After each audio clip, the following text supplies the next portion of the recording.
Welcome po sa ating YouTube channel. Nandito po kayo sa Boss Aldrin TV.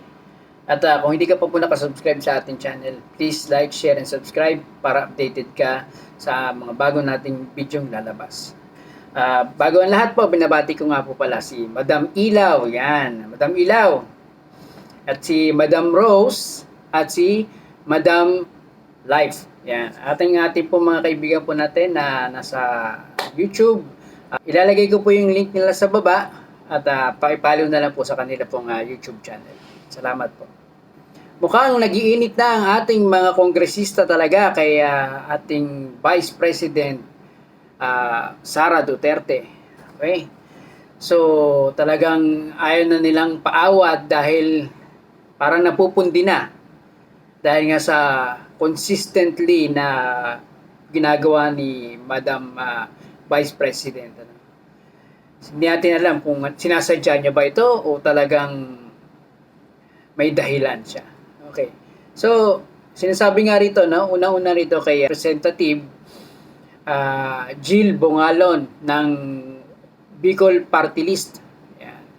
Sabi ni Jill Bongalon na kung ayaw na niya, yan, kung hindi na po siya interesado sa kanya pong duties and function as the Vice President, we can ask the Vice President to step down.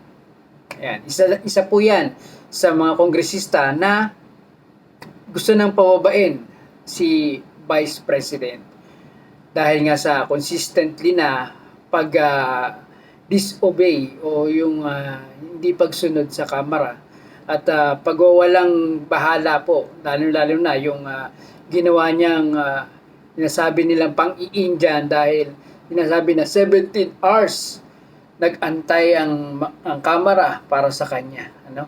So, ewan natin kung ano po ang nasa isip ni Madam Vice President na ang sinasabi nila ay nasa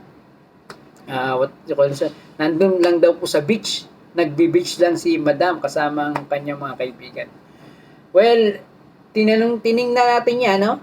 Ayon dito sa balita, dito sa Impact Leadership, no?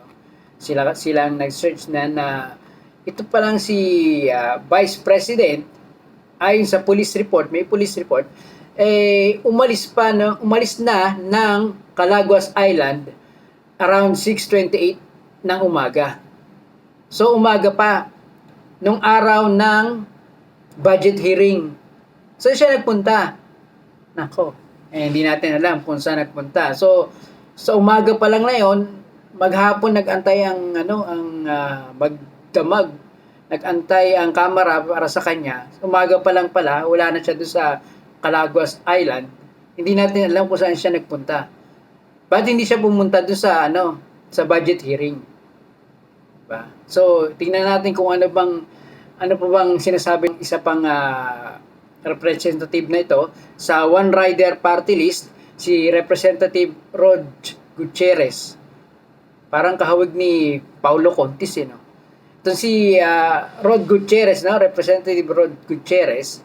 Ang sabi niya, so when an official who is supposed to appear before the House and defend his or her budget fails to do so, to an extent, betrayal of public trust yan.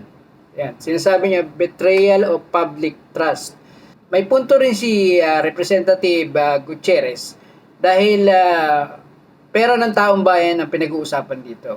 So, dapat kung pera ng taong bayan ang nakasalalay at nais ng mga Pilipino na malaman kung saan mo ba ginamit o saan napunta o saan mo gagamitin, dapat ikaw ang representative, ikaw mismo ang nandoon at ipaglaban yon na para sa budget. Hindi naman katulad kasi ng presidente ang executive secretary ang pumupunta sa vice president pababa, ikaw mismo, sila mismo ang pumupunta doon. No? So, hindi natin alam kung ano bang dahilan ni BP. 6 ng umaga pala, wala na siya doon sa Calaguas Island. Although nagpunta talaga sila doon at malaya, kita naman sa litrato, nag-swimming, nagpa-picture pa, may police report na talagang nandoon sila, pero 6 a.m. ng umaga, wala na siya. Hindi natin alam kung saan siya pumunta. So, meron pa siyang time. Alam mo, Vice President ka, anytime pwede kang pumunta doon. Kung meron kang meeting o meron kang dinadaluhang pwede kang tumawag. Isang tawag lang yan. Isang chopper. Punta ka ng Manila. Oh, pag tapos mo ng budget hearing, alis ka uli, balik ka uli sa iyong sa meeting mo. Pero importante kasi yung budget hearing. Sinasabi nga nila na ito ay pondo, no, para sa Vice President. So kung hindi ito may paglalaban na, may binigyan pa naman ng isa pang araw ang Vice President, no? At tingnan natin kung talagang ito ba talagang pupunta na siya o ano ba masasabi at ano bang gagawin.